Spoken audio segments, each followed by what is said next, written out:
We're here with the very first edition of the Good Talk podcast, or Good Talk the podcast. I'm here with one of my great friends, Mr. Chris Rubb.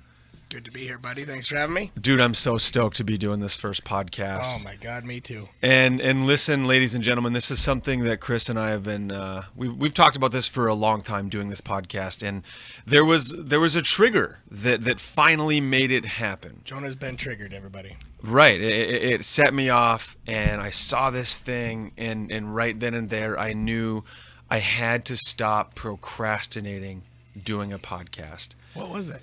Dude, I'm sure a lot of people probably saw that video recently where Gary Johnson faked the heart attack on stage.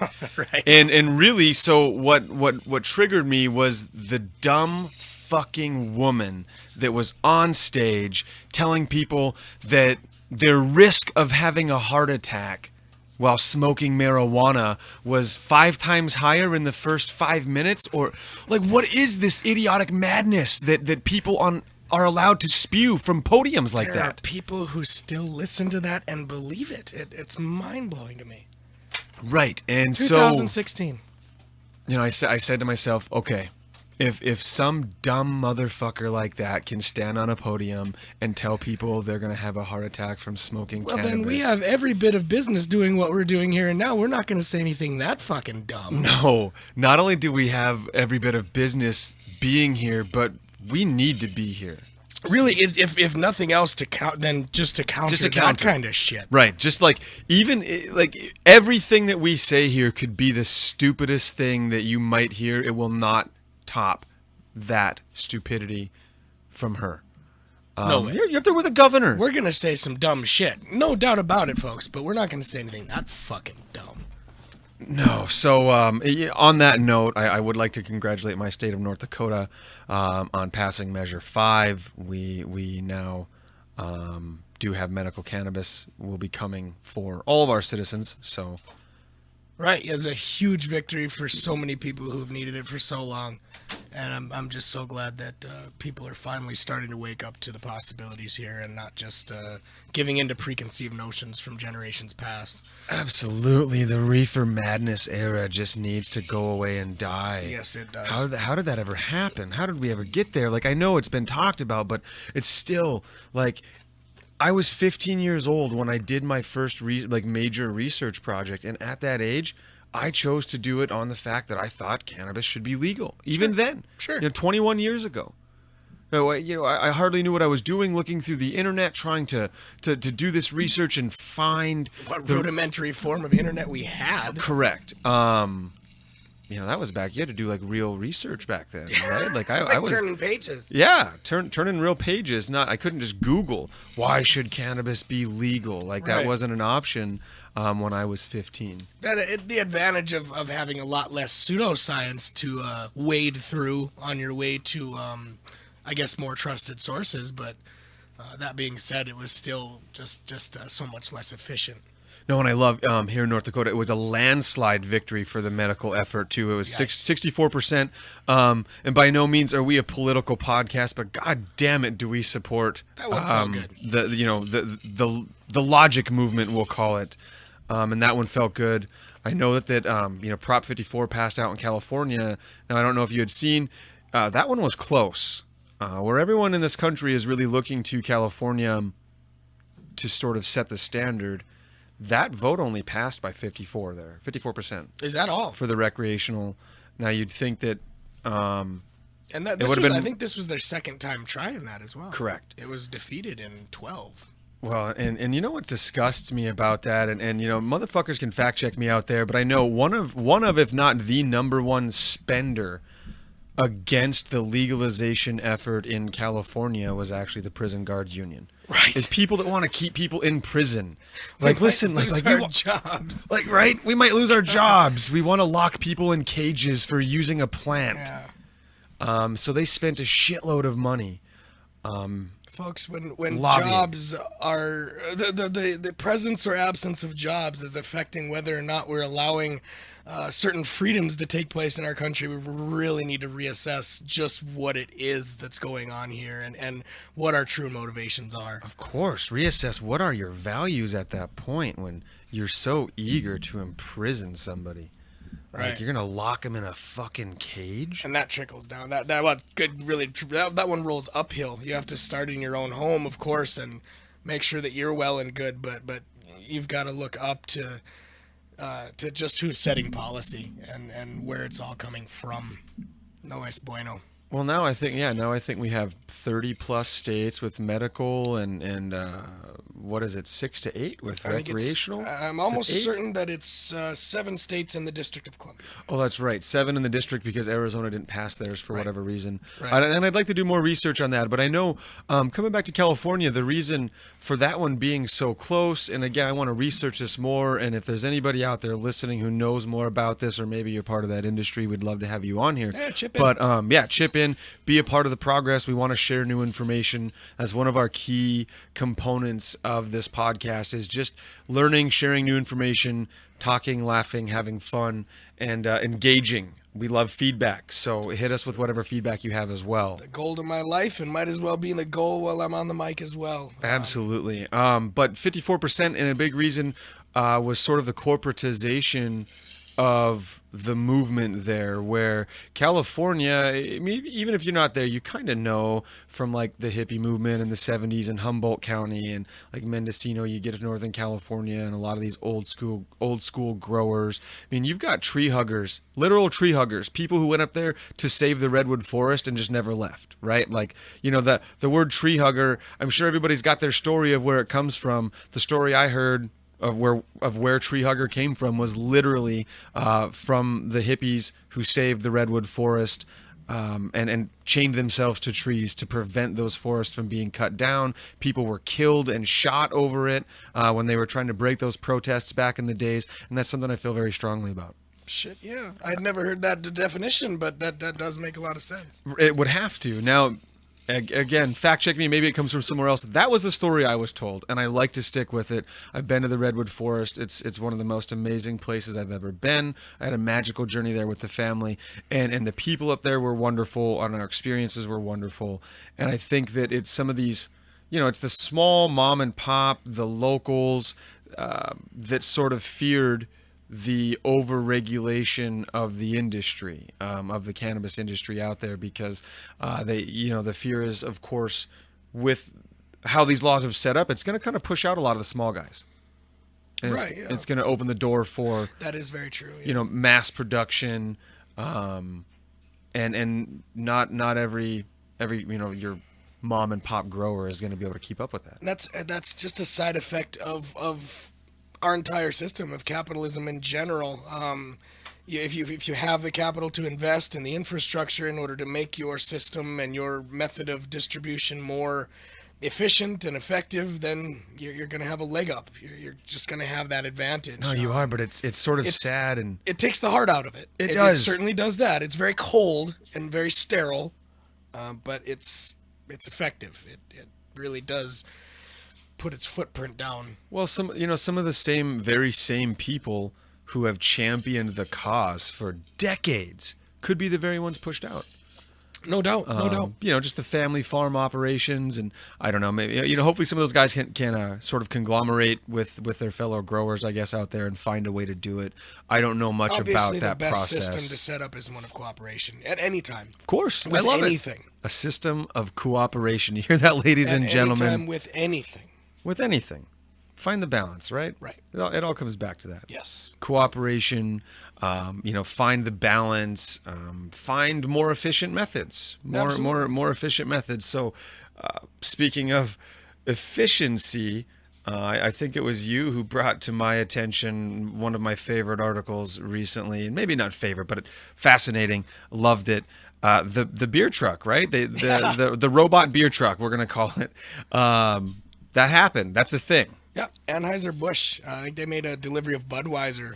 I'm not entirely certain where it was, but The truck drove itself to its location and made its little delivery. The driver took it from the factory onto the highway. The truck took it from Right, there. it had like a massive escort. Right, but, yeah. But it had like an armada following it because, God forbid, some citizen is going to encounter this manless, automated Can you robot imagine the beer truck. reaction? Like, what the fuck is happening? Why is nobody piloting that beer truck? What do I do? Something is wrong. Like, Something like- is wrong. something is seriously fucking wrong here. No, I think that's fantastic that somebody somewhere they were able to automate a delivery truck and they used it to deliver shitty beer. Right, Like yeah. you couldn't have done that any better. There's nothing less American than that. Nothing more American than that. No, hey, it's Budweiser's the Deliver king of Budweiser beers, with our whatever. First robot truck. No, for sure. Our first robot truck. And whatever. I think Give it a Budweiser. Yeah, it went a couple dozen miles anyways, but Right. what I love about that is like I think that that's where we need to go with all driving vehicles. People need to stop driving cars. Sure. There's too many fucking idiots out there. It's not to say you shouldn't have the freedom to No. do so. I don't want to take away your freedoms, people. No, but it just you can't compare the efficiency than the safety of The computation. of what eventually will become of driverless cars. It's inevitable. It's totally inevitable, and I know like we're getting more on the road every year, and they're from these high tech companies and stuff like that. But like I would have no problem letting a robot drive me to work every day. Now, let me ask you this, and anybody listening, feel free to engage anywhere with us if you would like to answer this question. But I'm going to ask Rob here now. In your version of having a robot car or a car that drives itself, do you want a fake pilot or do you just want an empty seat? Because an empty seat, I think, would creep me out. I take the opposite view on that. The fake pilot, the Johnny Cab setup. Yes, that's really gonna mess with my head. I want Johnny Cab. I don't want Johnny Cab. I want a boss him That around. is a step towards Terminator, and I'm gonna have to stand off against that. Oh, I want man. nothing to do with that creepy Johnny Cab thing. I've- give me a much more of a kit interface, I suppose. Like you just want to talk. You want to talk to your car like it's Knight Rider. Then like you want the Knight Rider option. Some of us will have the Johnny mean- 5 option. Yeah, but like if I feel like Maybe a Hal from 2001. see, no, that's the problem. That's what I was just getting at. Like, you know why Johnny 5 works is because you can walk in there and whatever he says, he looks fucking stupid, so he can't look down on you. Like Johnny Cab. Johnny Cab cannot. Johnny Cab, yeah. Johnny Cab Johnny cannot look down. Johnny 5. 5. Yeah, Johnny 5, the cab. He can't Johnny look down on 5 you. was He's- from Short Circuit, Yeah. Well, Johnny Cab. and yeah, he had Johnny eyebrows, 5. and that's what made him. Johnny 5 was endearing. amazing. Love Johnny Cab. Yeah, but the Johnny Cab, he's always going to be this goon that's he driving always you. looked like a dummy. Where like your car could talk down on you. It could take a tone. Your car could. Hal would pick Yeah. pick a tone with It would be condescending on Yeah. you. Like it's the last thing I want to do is be like condescended by a fucking robot, by like some AI. Like, god damn it, I'm trying to go to work here.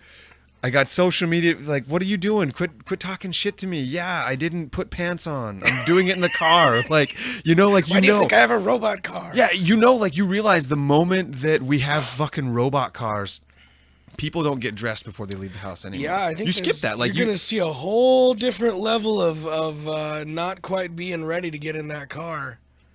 That's gonna provide a great deal of entertainment for all of us, I think. Oh yeah. Well, I mean, you don't, and it's you don't have to be ready. I mean, No, you just get no. in there. Nor should you, You tell it where you tell it. And listen, like, why I think, of course, and they are, but like robots are better, will be better drivers when the technology gets there. Definitely. Because they compute, they react, right?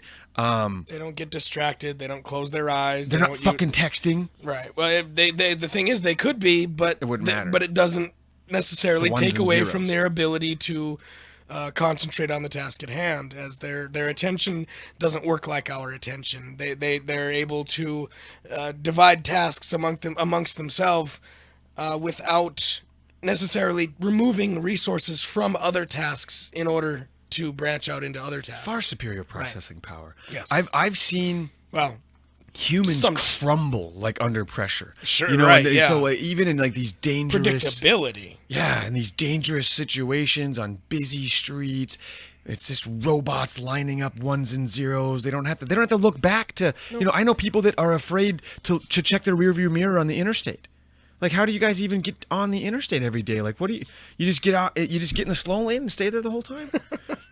I mean, Right. Well, yeah. You know, if you so don't like a feel robot will make fear- that choice. If you don't have fear, and you don't have emotion, you're able to make decisions based on pure logic. That makes your driving, at least in situations like that, so much more efficient and a lot safer.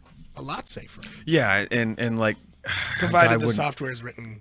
I know when you say Which it it will like be. that, when you have this machine that doesn't understand fear or bravery or courage, Sure. it doesn't feel emotions. Right. Like, oh my, what are you? Terminator good ain't, thing. Terminator ain't driving me to work, bro. Well, right. Well, that's the Terminator's a wonderful thing in that it's so efficient, and if it was programmed to do a certain thing that's not killing John Connor, then all of a sudden it's not so bad. Right. It only becomes bad once it decided. Well, it was an artificial being that it decided on its own that people had to go. How do you think people feel about automation? Like that level We're of very automation. split. We're very, very split. Even the scientists that would be in charge of programming and designing and building these machines are very split on whether or not we should go down that proverbial rabbit hole, as it does get a little creepy, and there's a lot of undefined No, we've all seen the movies. It does get directions creepy. that The AI robot can wars, take. man. The fucking robot wars. Dude, they're coming. If we're creating a superior intellect, something that can actually already have. think something with emotion, something well, not necessarily emotion, but a logical capacity that surpasses our own, and a computational capacity that surpasses our own. What are we creating? Well, we don't even know at that point. We don't even know Robot beer trucks. what- I have the. We just talked about I think it. that's it. Yeah.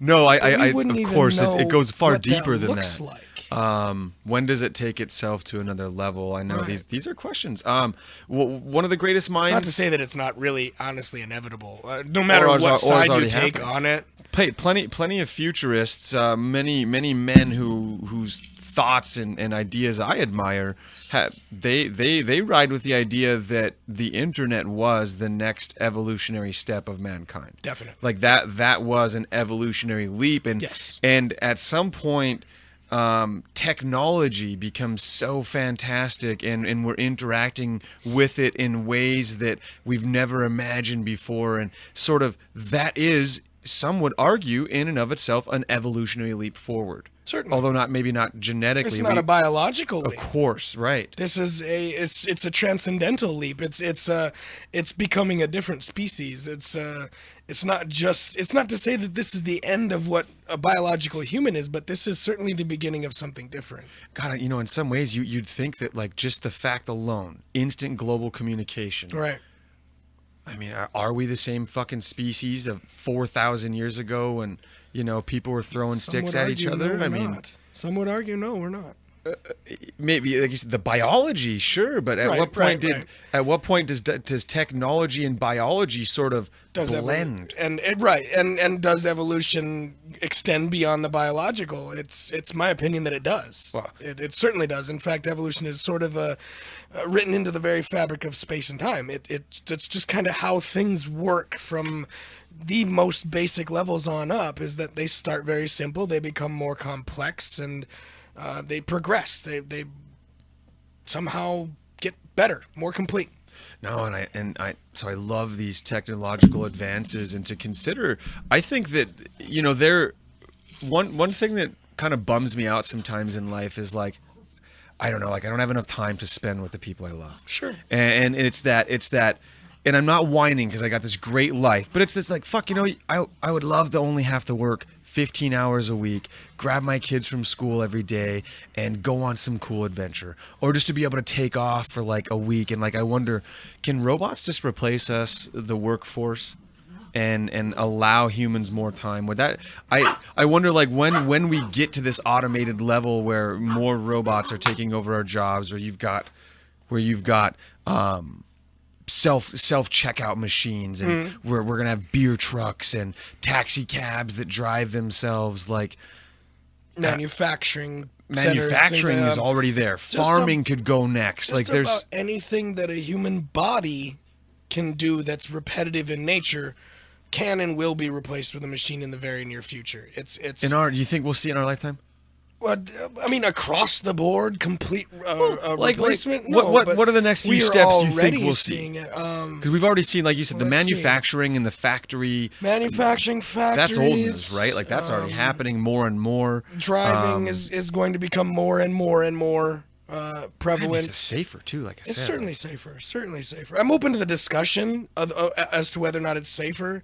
But it's my opinion. But, like, thus far that it is. I Far want to safer. send Robot Jonah to work. Right, me And, too. and I want to fucking hang out and play with my Right. kids, you know? Be free to Throw the football. McKenna that says that essentially when we hand over capability of robots and artificial intelligence to our manufacturing and drudgery of the day-to-day life, that we're free to live a life in the imagination where it becomes more important to have ideas than to do things. That's fantastic. Right. And it is more important. And my fear is that, like, even we could get this great robot workforce, and they would still find a way to make humans work a lot. I want robot slavery, I guess. That's what I'm getting at. It's terrible. I'm sorry, It's entirely possible Look, that no matter how much replacement, you're always going to find that, the fact is, I think we're all trying to escape having to do things that we don't want to do. And you're just never going to escape that. You're always going to have to do certain things that you don't want to do. Of course, yeah. I mean, that's the grind of it, and look, I've embraced the grind of life, and I'm here, right. and I love it, and I have no complaints with where I'm at by no means. It's still so much fun to look at just what could be Just think, possible. like, fuck, it'd be so cool. Pack my kids in a car and travel the country for 55 days. Right. And someday I'll get there, and that's And a dream of mine, and I'm working toward it. Ladies and gentlemen, I understand dreams are something you work for, and what Vincent Papali, I actually met him. Do you know who that is? No, I'm not familiar. Vincent Papali. That's who they made the movie Invincible about. Mark Wahlberg. Oh, okay. Oh, The football movie, right? Yeah. So I met The him. Eagles. Yep, there you go. I met him in Las Vegas, and not like we were hanging out, but it was this work thing, and they brought him in. He became this cool motivational speaker. I got to engage with him, shake his hand, and he had this great quote, and it kind of stuck with me, and it's always been there. But he said, "Happy is a man with a dream who is not afraid to work hard to make that dream come true." Sure. And I don't disagree. That kind of goes back to the fact that you've got to have a purpose. If you don't have a purpose, life becomes very mundane. And that's even, whether you say you live a life of leisure or what have you, you grow bored if you're not accomplishing anything, if you're not growing. Once you stagnate in any way, shape, or form, it might feel good for a while because that's what you're going to try to tell yourself that you wanted anyway. But I think there's a part of us all that needs to be satiated by growth and creation, bringing something new. I know I damn well agree with that. Sure. And this growing into this podcast, conversations like this are definitely a part of that growth. I've been And dying to do this for so long. embracing new information. That's the big one. That's the big kicker, I think, that everybody out there, if there's one thing that I can encourage you, like, don't get stuck in your point of view. Walk in somebody else's shoes. Like, just check it out once. See what's happening over there. Like I said, embrace that new information, and see where it can carry you. One of my favorite bands, of course, Tool. All of us fellow Tool heads out there. It's like that. Ride the spiral, embrace the random, spiral out. All of that is real and meaningful. Either get busy growing or get busy dying. Right? Because once you stop growing, what are you doing? You're dying. I mean, that's right. That's it. You're dying. And of course, that's the eventuality regardless, but let's all fucking grow as much as possible until, the ultimate ending is fucking here. And that's really what's most important. It's funny that, like, I love to use the term growing. It's something I've always kind of said with my wife. I always say, thanks for growing through this life with me. That is so critical. It is, sure. You might fall in love with somebody, get married, do whatever. it seems as though it's so quick to assume from the outside that you've just fallen in love with who this person is today, and that you're not really looking towards a future, and that's growth. That's got to change. You think you're like, who am I? Anything compared to the person that I was 10 years ago? Well, no, I'm completely different. To say I'm different is such an understatement. I'm just totally different. Yeah, that's part of the journey. In my humble opinion, and I like where that journey has carried us together. We've done some great music festivals. The Wakarusa journey, in particular, was real special, and Humphreys McGee, and all those experience, all that cumulative experience, kind of all programs, right? It's like you're programming, and that programming starts right away when you are fucking a kid, like when you are there, and all of that sensory input is all kind of a part of this like weird amalgamation that has smashed the atoms together and like has made us who we are. And like I struggle with it sometimes because, you know, I find people who I've seen at my age now at 35, I've seen a lot of people struggle, whether it's with like addiction, and usually that's the key of struggle. It comes from addiction, and addiction, it's fucking crushing. It's sad to see people go through that, and I like to wonder the whys of it a lot. And a lot of it, when I look back, it comes back to, you know, their programming.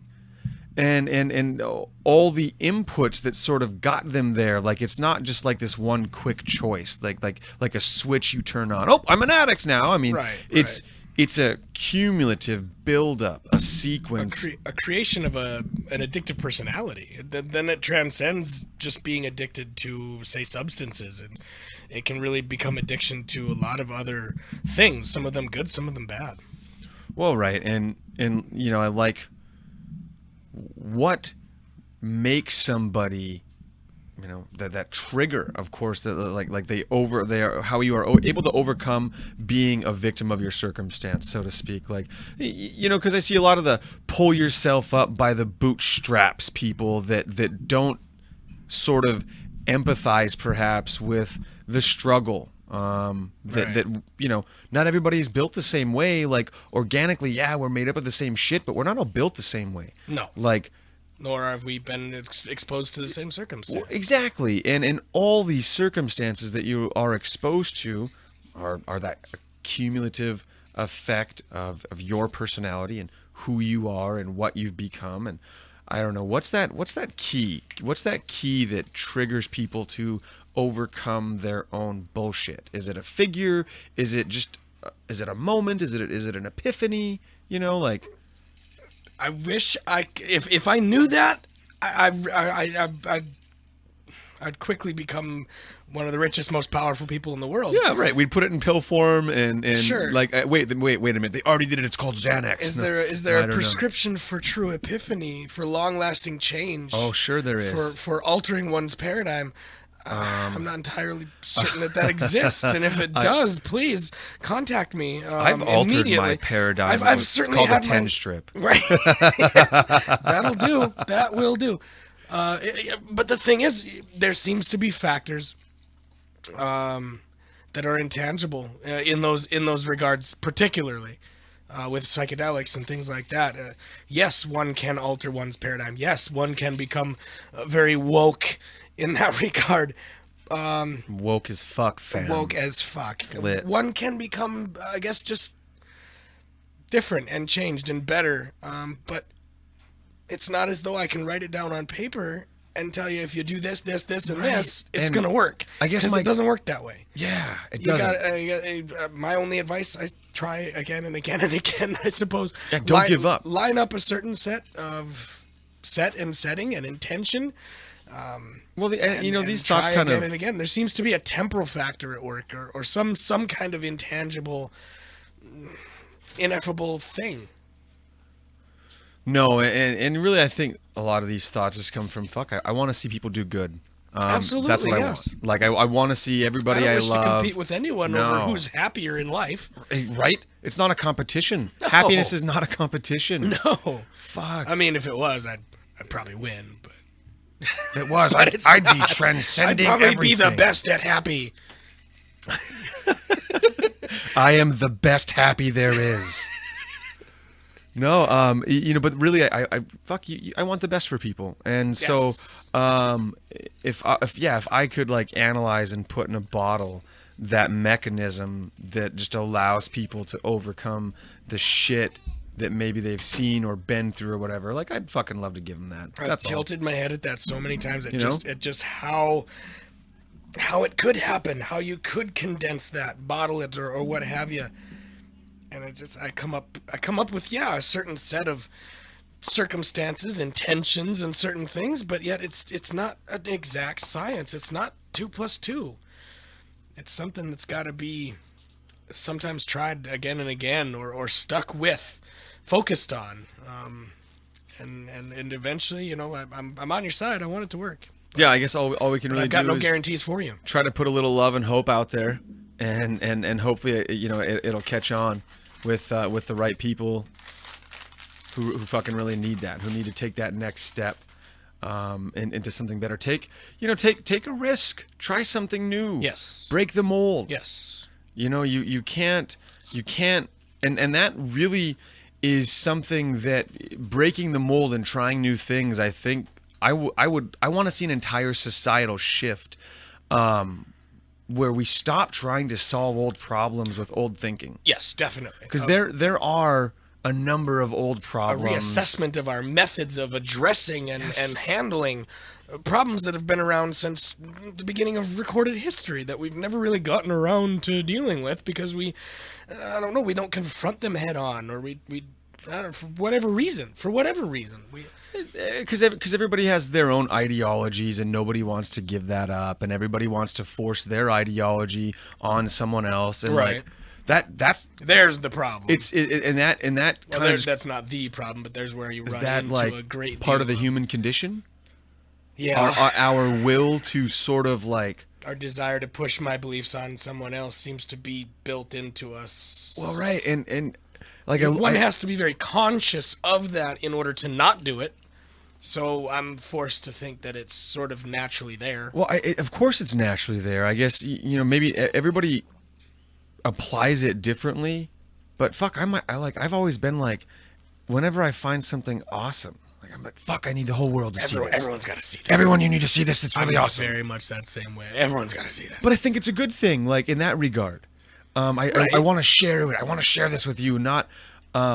Does that same motivation? The question becomes: does that same motivation transcend into something that is I don't know, less virtuous, Less and right, less perhaps, virtuous. perhaps even damaging or demeaning? Like I want you to think like me and listen to what I listen to and read what I read, and this is good. No, I mean, like sharing quality information and good things is healthy, and that's Absolutely. that's what I love. That's how we And, grow. I think there was definitely, we've probably all hit like a wall where we were at a stage where we were refusing to maybe accept some new information and new ideas, right? Sure. Like, If it goes against an established paradigm inside your head that you've really, really like and you're really attached to, it's certainly human nature at least to stand off with that new information for a little while. It's all in how long you stand off of it, particularly in the face of overwhelming evidence to the contrary, no, it's to determine just how sick you really are. right. No, it's funny. That reminds me of like of a recent like social media headline that I fucking encountered, and it was the one that said, and it was a story. It was linked to a story with lots of great reinforcing articles, etc. But the headline was that Bernie Sanders could still become our president. Yeah, that Huffington Post And, one. yeah, and like right when I saw that, I'm like, listen, motherfuckers, I know this is Huffington Post, but I'm too smart for Right, this shit. right. I know it's not possible. It's I just- know it's not. You took civics, you took government class, or right. know that's not I how am. it works. I am dumb, but I know enough to fucking understand that was not a possibility. Clicked on it though, didn't you? Not the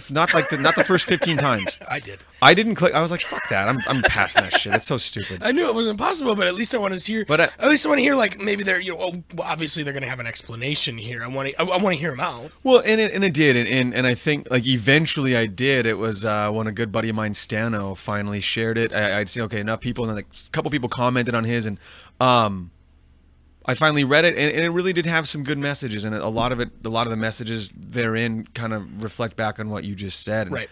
If you want it to be true, you're so much more likely to believe it. Exactly, and everybody wanted that to be true, and so that was such good clickbait on that Basis part. of confirmation bias right there. Right, and we exist in a realm of confirmation bias. I think Definitely. in some ways. Is it all? It's not all bad, but it can become bad. It's up to a healthy individual to differentiate what is good from bad confirmation bias, Well, and what's healthy. What's really, it boils down to you. no, it does. It boils down to you and what you want to find. And the thing is, in now anybody with a Google machine in their hand, they can Connected to the interwebs. let me create an opinion, search that on Google, click the fucking top article, and share it because here's my opinion and here's my proof. Yeah, I did my research. Like I Googled. And so yeah, you gotta maybe go 2 more steps, change and kind of assess. But I guess like if Listen all to you both want sides of is an one argument narrative, and apply critical thinking of your own. apply critical thinking. Google that, motherfuckers. Okay, if you want to before you Google, how do I apply critical thinking? Start Right. there. Okay, start there. Your own opinion is the only one that's going to be worth a damn to you in the end, anyways. So you may as well take the time to examine both sides and formulate your own. Right. I mean, arm yourself with information. Sure. It's a classic, isn't it? Is it not a classic debate tactic to be able to understand both sides, right? You are informed about both sides regardless of what stance you are taking. Critical to any debate that you intend to win. Yeah. And listen, it's not all a debate. But really, like I said, what this comes back to is critical thinking, Yeah. applying new logic, With the purpose of growth. and not entrenching yourself into one singular mindset. Why does some people like my way is the right way and they Right. trumpet that, and I'm probably guilty of it too sometimes. Sure. I try not to be, but I'm not fucking perfect. We all are. It's all about to what degree. Yeah. And the other thing that sort of was highlighted in that article, if you are open-minded, then you're not, we'll say, poisoning yourself with something that says liberaltribune.org or conservativestances.com. I mean, listen, they are literally advertising to you that they represent one angle. thing.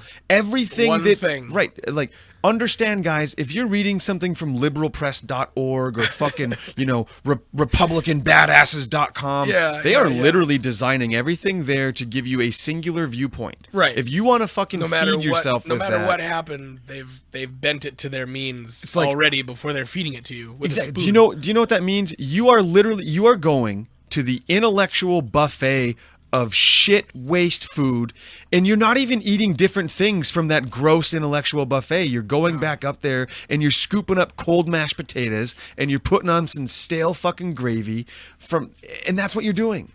Yep. If that's what you're feeding yourself with. And again, that comes back to new information. Embrace it, try it, think it, analyze it, talk to people, learn their point of view. What makes them tick? Why do they think that way? Because that's important. Very critical to growth, to becoming a more complete and happy and well-rounded individual. You have to do that. Because it's all about balance. The more I come back to a lot of moments or aspects in my life, whether it's the relationships or jobs or success or friendship, it's balance, and how do you ride the line? It's like this ultimate fucking wire act, right? And like you get to hold the balance beam in your hands as you're walking this wire, and on either side, you've got all your responsibilities teetering on one way or the other in friendships, and like you're just trying to ride the waves right down the middle and just make it through this fucking rat race. Like keep it balanced, experience cool things, go places, travel, Don't fucking die young. You know, like just make if you it. do, go big. Go big. Like, you know, if you do, like, 20 yeah, miles per hour in a race car or something. Go big. yeah. I hope you're that guy. Like, you're that guy wearing the squirrel suit flying off the mountain. Oh my god, I Oh want my to do that. God. They're fucking crazy with those things these days. I want to do that so bad. Dude, I am not an adrenaline junkie, but I fucking love adrenaline, right? Sure. But not enough to want to die for it. Like these guys, some of these adrenaline What a junkies way I've to encountered. go, though. Oh, dude. You're not gonna feel it for long. It's not gonna hurt for that long, but you smash into a rock at a couple 100 miles an hour wearing a squirrel suit. I you mean, think it's quick. You think that's gonna hurt very long? No. No, I think a paper cut's gonna be a little bit worse. Like in terms of like overall length of pain index. The length of discomfort you've Right. suffered. Yeah, there you go. Length of discomfort. Sure. You're gonna and you're gonna be having a great time until you hit that Hell rock. of a way to go, man. Oh wow! I'm gonna become a greasy spud on the side of that rock. It'll be great. Check it out. Well, like, have you ever like hung out with like real true like adrenaline junkies? Not entirely, I suppose. I mean, I don't know. What do you define as? But I mean, dude, you define as people that are doing people shit like that regularly. really would go out of their way. Not like not like you. We're not talking about your weird fucking buddy who will light himself on fire and do a backflip off his house into the pool. Sure. We're not that guy. We all know those. We We all grew up in know North Dakota. several of We fucking those. know dudes like that. Right. You know, maybe I was one of them at one point, jumping bonfires, breaking ankles. It was terrible. That's as close as I got. But the closest I ever got to really like spending time with what I would call these adrenaline junkies is on my skydiving journey.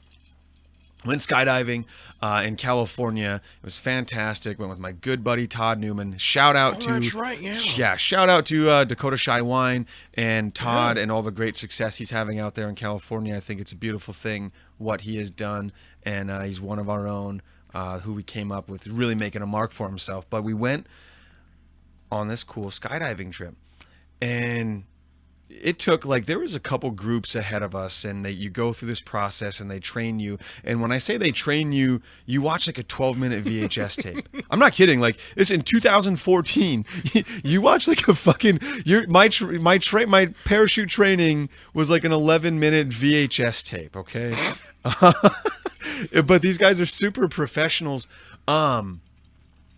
And some of these dudes, because you've got guys out there that you jump with. You've got guys out there that there was dudes that did like the real low altitude jumps in the squirrel suits. Because we went up to oxygen levels, right? It was like 17,000 feet, so it was fucking up there. That's pretty far. Yeah, it was up to oxygen levels. They have camera guys that follow you. They have dudes that jump with you. Guys in the plane, and you realize that's all these guys do for a living. The guys who did our camera weren't even on the books that day. Like they were like there hoping somebody fucking needed them because they wanted that jump. Oh, sure. Right? Because they wanted, like, fuck yeah, I'm here. Right. I'm ready for jumps. Right. So the guy that I jumped with, and we jumped in June, I was his 376th jump that year. Good Lord. Now, that's just his tandem jumps, right? That's just his tandem jumps. That's not any of his own solo shit that he's done. Wow. That, and like, I'm telling you, like, these guys in like their character. This and guy's their obviously attitude. jumping every day. Like that's Clearly, yeah. maybe multiple times per day. Sure. Or they're trying to. If they're not jumping every day, they sure as fuck want to be. Right, yeah. And If they had it their way, that's all they do. And that's pretty like, close to all man, they do anyway. we got down and it was fucking sweet. And let me tell you, ladies and gentlemen, if you have never been skydiving, I know a lot of people have it on their list and they say they're going to do it someday. Follow through. Don't be scared. It was fucking awesome. Like, it was better, it was so fun. I would rather, I feel safer skydiving again than getting on some fucking carny ride they put up at your local state fair in 2.5 days. Yeah, I think I feel safer with gas station egg salad sandwiches than carny rides. But that's another podcast for another day. Dude, it really is. So I don't know, like I said, the adrenaline junkie mentality, I sort of like fed into it, and I I see why it works. I know. Sure. I could be. You're that. you're never so alive as when you're so close to death. We can all admit that. I suppose. I mean, not everybody understands that because It's not to say nobody's you're ever been necessarily close to toying death. with But like, death, but at least you're experiencing. I Look. don't know, but somewhat of a razor's edge between the idea of instantaneous death and carrying on with life as usual. It's kinda beautiful, really. If you're a human being that likes the idea of quote toying with death just a little bit, and you're jumping out of a plane, 700 times a year, you're certainly closer to than those of us just working 9 to 5. Coming right up to the edge of death wish. We're not talking about No. blatant disregard for safety protocol, but we are talking about You want the taking rush. a You want the calculated risk. risk that may come off as, at least to your conscious mind, as death approaching. It's knocking on your door. You see the ground approaching at high speed. Dude, our jump lasted, I want to say it was 2.5, 3 minutes. It felt like I was up there forever. I bet. Like it That sounds it was like fun. so crazy how far I could see Sure. when we jump out of the fucking plane. Like, number one, Yeah. I'm pat myself on the back. No fear. I had no jitters about doing it. We had one of Todd's buddies with us, and I won't say any names. He was terrified. He manned up, but he was fucking terrified. That's where I wouldn't have a problem doing it, but before we left the ground, I would tell you, no matter what, I want to do this. So you might have to push me, but by all means, push me. Yeah, because there's no going down, and they even tell you like you're going, like, Right. And he even said, he's like, well, you might have to nudge me out, and I'm like, dude, I'm fucking ready. Put me on the edge. I don't care wanna if you have go. to grab a I hold of can't me wait. and throw me out of the plane. Please do it. Yeah, that I don't think you're free gonna fall. have to. I might. Oh. I'll probably do it on my own. But if I bitch out at the last minute, do not allow me to not do this. It was wild. Like where we jumped from, it was west of like this awesome lake, or excuse me, it was east of the lake. So the lake would have been west, like toward the coast from where we were jumping. And like I could fucking see over the mountains as I was flying and dropping through the air, miles and miles away. I could see the fucking valley curve, like beneath the mountain, and it was like bliss. And it was happening for those moments. And even though you're following, I think it's like 143 miles an hour. Yeah, roughly, And- probably around there. Yeah, and again, That seems about right. Maybe between. fact check me. I'm not. Don't quote me, but it was. oriented. If you're laid out flat, parallel to the ground or perpendicular. What's? Yeah, we were like spread eagle. Right, if we you're were in spread spread eagle, eagle you're going gonna be slow. going a lot slower than Yeah, if trying you to do the arrowed double down. Superman. Head first towards the ground. You're going to be going dramatically faster doing that. And boy, Yeah, dude, I'd put you between 140 and 180. a lot Fast. of a lot of people like. So the scariest moment for me wasn't jumping out of the plane. It was the moment that you pull the chute, because like when you pull that Sudden chute, deceleration. yes, exactly, of course. 140 to probably 60 almost instantaneously. It was wild. Like that was like a shock to the system, not in that it was like jarring, like I got yanked around everywhere, like uncomfortable.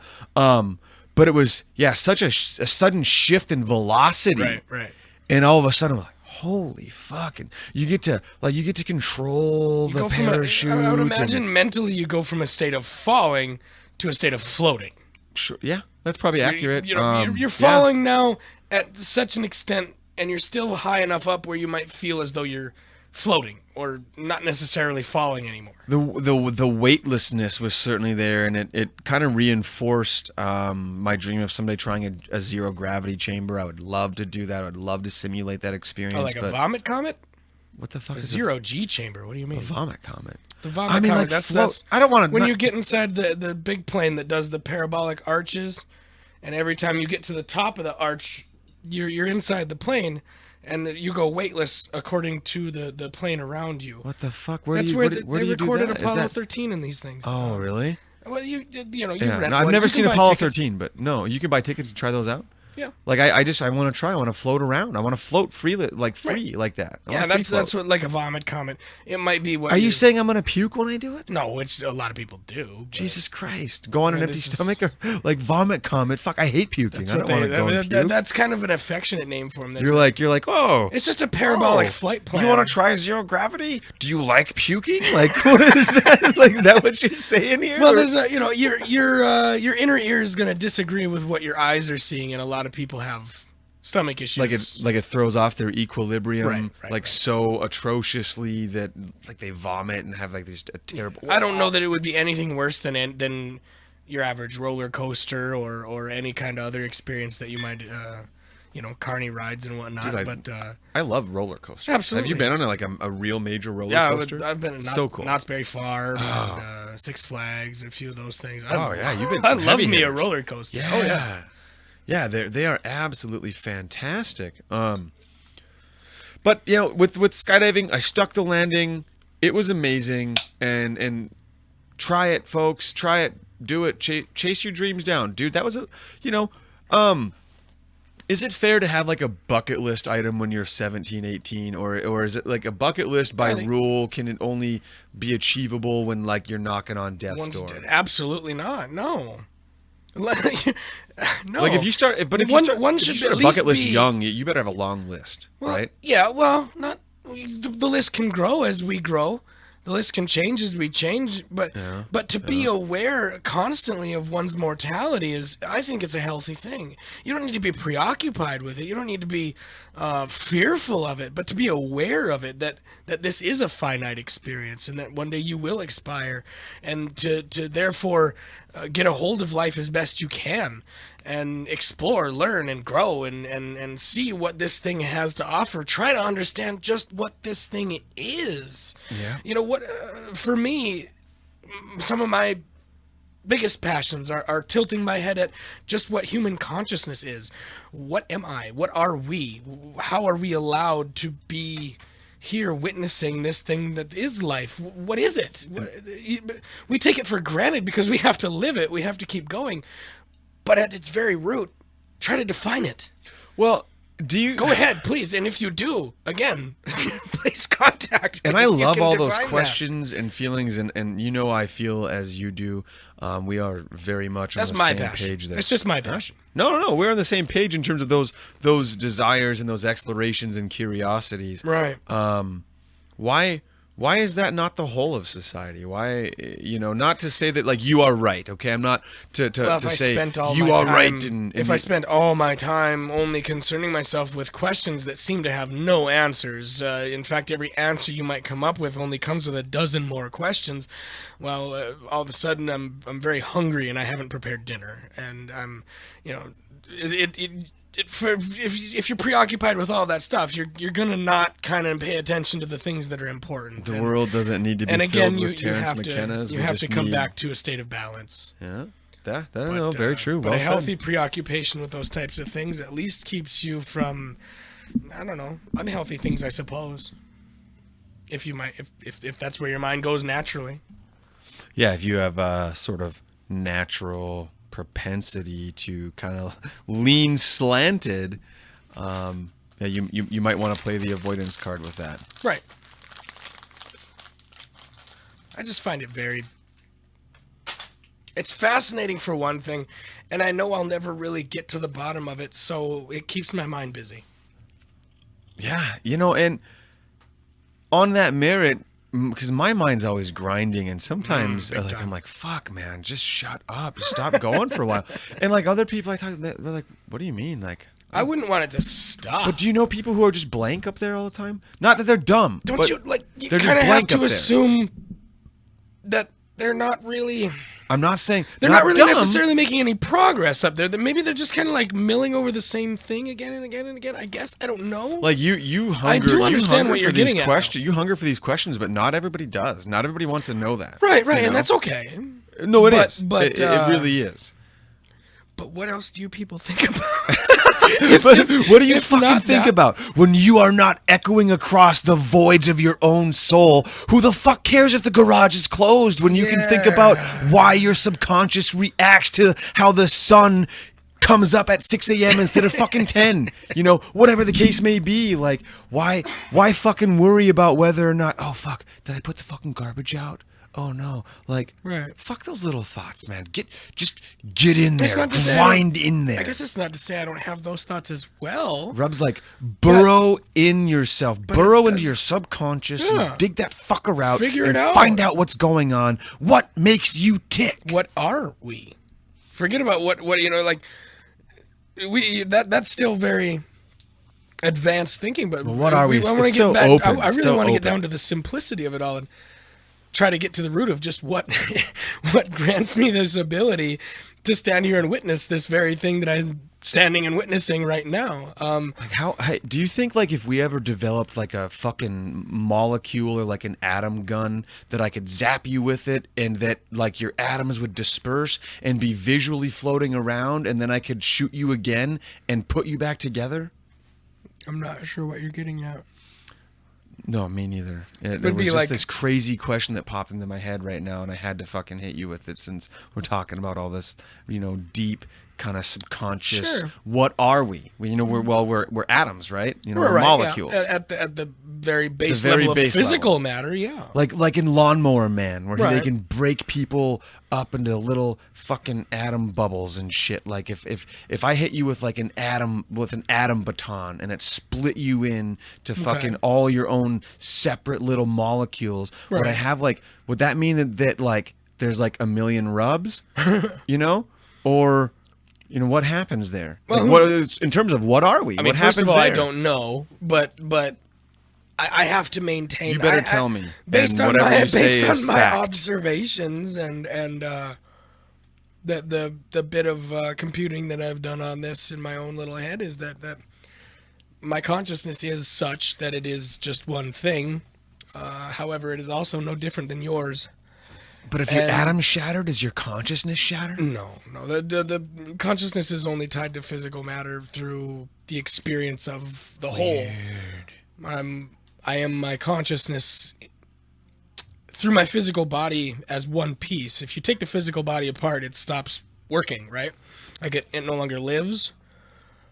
And if it no longer lives, if it's no longer whole, then consciousness has nothing to hold on to. Goes back to a state of Well, what if it just held on to like one of your atoms? You know, I guess I don't know. if I hit then, you with then, my then it'll be fucking very interesting to atom shattering baton, then it'll be very interesting to understand the life of an atom. right? And we would need an awesome fucking like science guy on here. And I don't know. I'm just a fucking goofy person that Right. likes to ask crazy questions. And again, it's part of what we do here at Good Talk, the podcast. I want to ask questions, Sure. and Rub's not always going to have the answer, and I'm not always going to have the I answer. mean, most of the you know, time, but but not I all expect the him to know things. I'm like, he is here because he knows shit, right? Like, I fucking love it, and he I can break it drink down. and I know things. I Yeah. drink, and I know things. It's what I do. Fucking thank you, Tyrion Lannister. Thank you, Game of Thrones. Fuck, I can't wait for Game of Thrones to come back. That's going to be like April this year too, by the way. No, it's going to be mid- later. like, You silly. June, Like, July, yeah, later. Yeah. middle summer. Spoiler alert. It's going to be awesome. Okay, I would never. Not much of a spoiler, but all right. Right?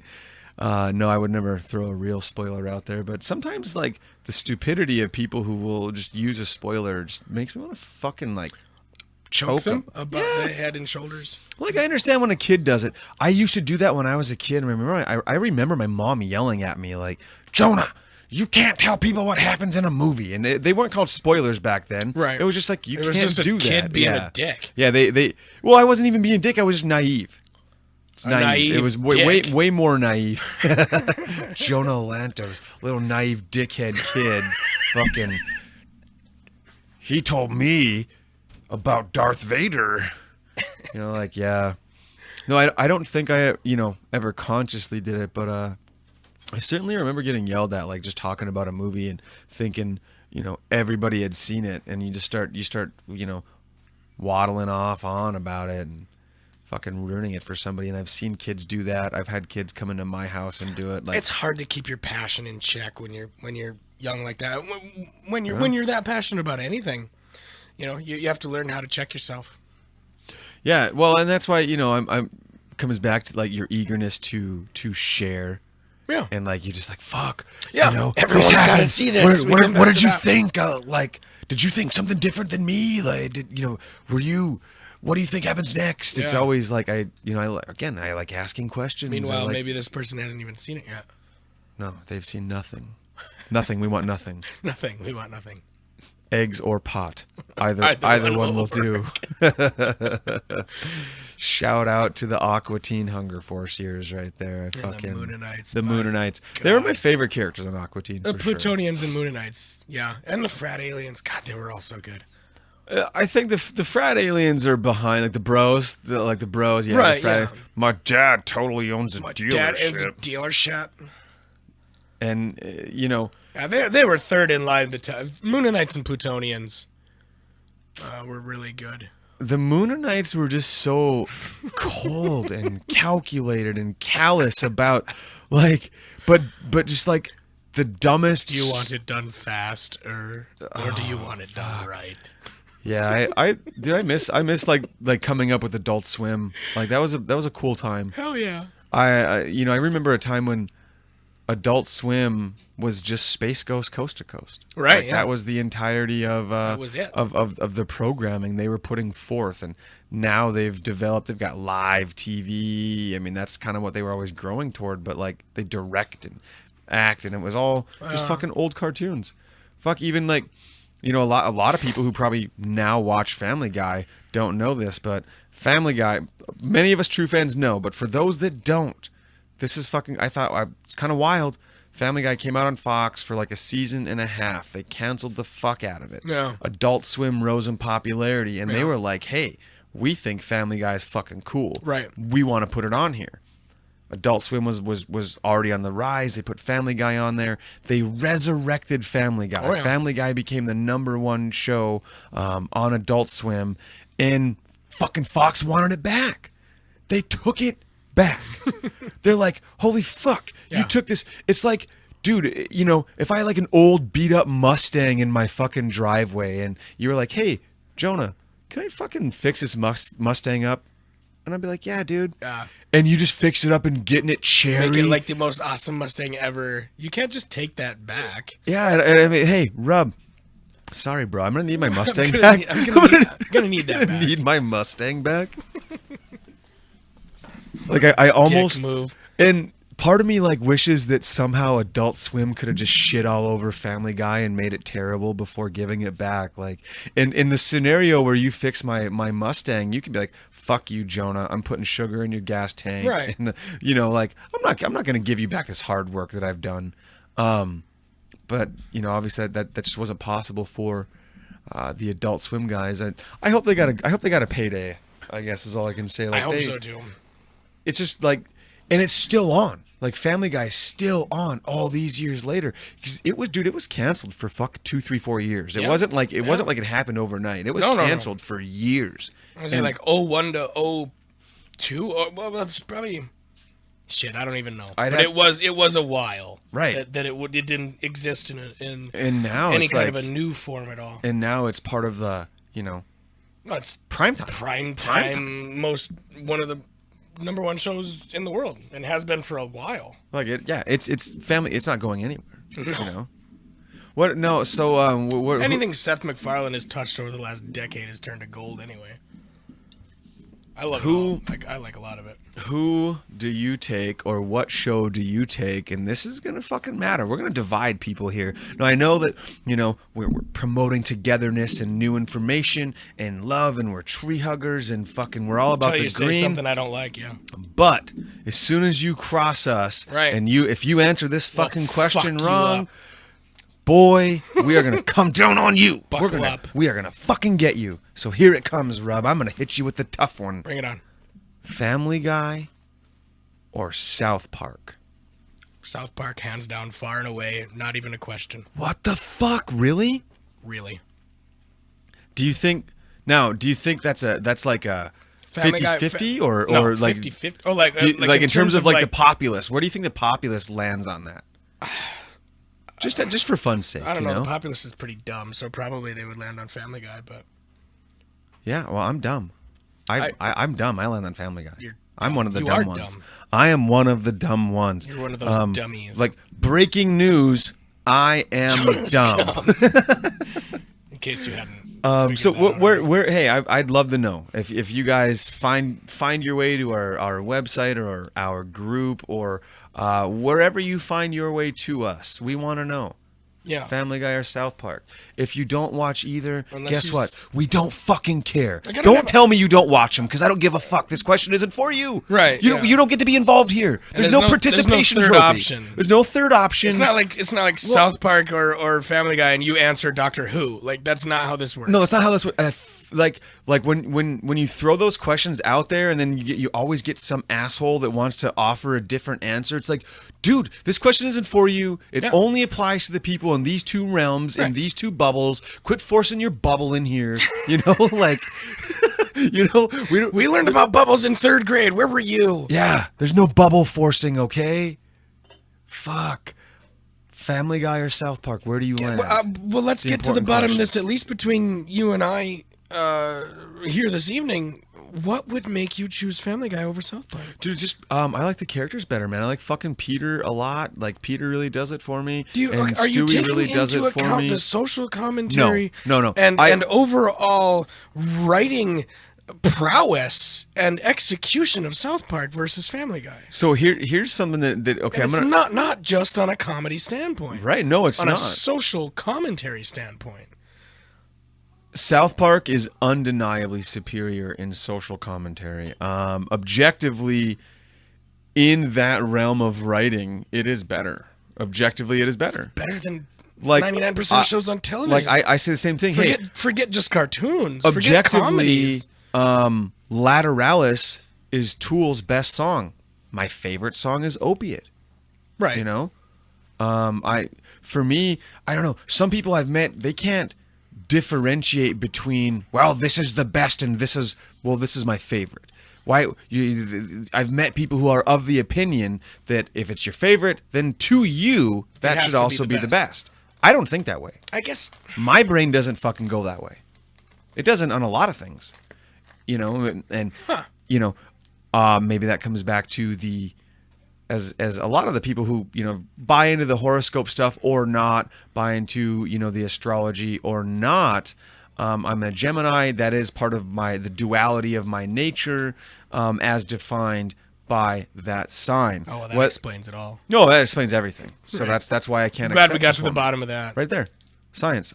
Jonah was I just scienced that. born during a time where the sun didn't even really rise in some arbitrary place in the sky, so his personality is totally defined by that. The sun glad we got to recognized the bottom my of that. date of birth as May 27th. Great, yeah. And it fucking said, "Listen, you're a Gemini. Yeah. You can't think one Right, thing. yeah. It's duality. That's it. That's it. Your fate is sealed.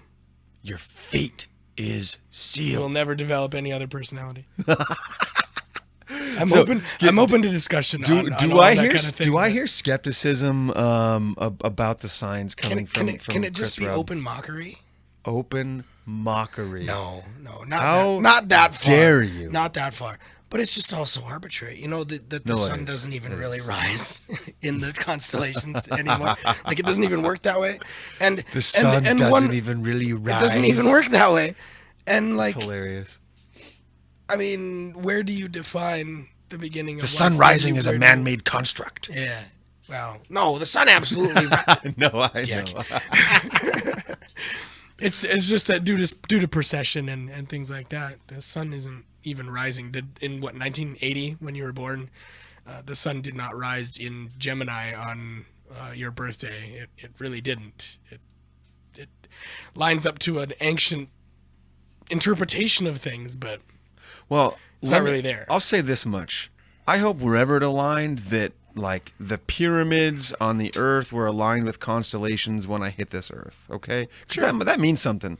Clearly, that means something. Oh, the pyramid's arrangement according to like the belt of Orion and things like Absolutely. that. Yeah, There's that's some there. funky, That's pretty cool, undeniable. weird shit going on there. That's and pretty undeniable. We don't have time to Graham Hancock it tonight about My that and God, get no. get rocking with it. But, dude, those guys were organizing fixtures on Earth Sure. to align Celestially, celestially. using Quite Using what? complicated What were they mathematics. Right, but with what tools? With what technology? Where do they learn that math? It's crazy. Aliens, man. Yeah, Like, I don't want to go down that rabbit no, hole. I don't either. Because but- I'd rather tell you it was a fucking time traveler. Sure. Whatever. It's just the fact that it exists. It's, No. it's got. We if know. It doesn't We know make it you- exists. if It's it not- doesn't it's make not a you convenience. double take the story of history that you've been told, then you're not really paying attention. Oh, the story of history that is the widely and generally accepted story is fucking bullshit. It's got to be. It's not the way it went down. It's not entirely wrong, but it's far from right. Like, what percentage of truth? in terms of like Egyptology in particular? Yeah, what less would than you- 50. Okay, that's what I would Really? think. Like 30, like a third, maybe a third of it is like really how it went down. Maybe a That third. might be pushing it. And obviously, you know, Most of it actually isn't just like it's not this or that. Most of it is that we just don't know. Like, of course, yeah. it's stuff that you just we're don't putting even, it together as best as we know how. Sure, it's And- it's not like there's a decision or a debate between this or that. It's a complete and total we don't know. Well, but there are things There we've are still learned. debates. Yes. There is new information. New shit has come to light, Right. and you know, There are ins and outs. Yeah. a lot of what have you. And we are in some cases not embracing those as what we are kind of dictating to the public as here is how it happened. Right.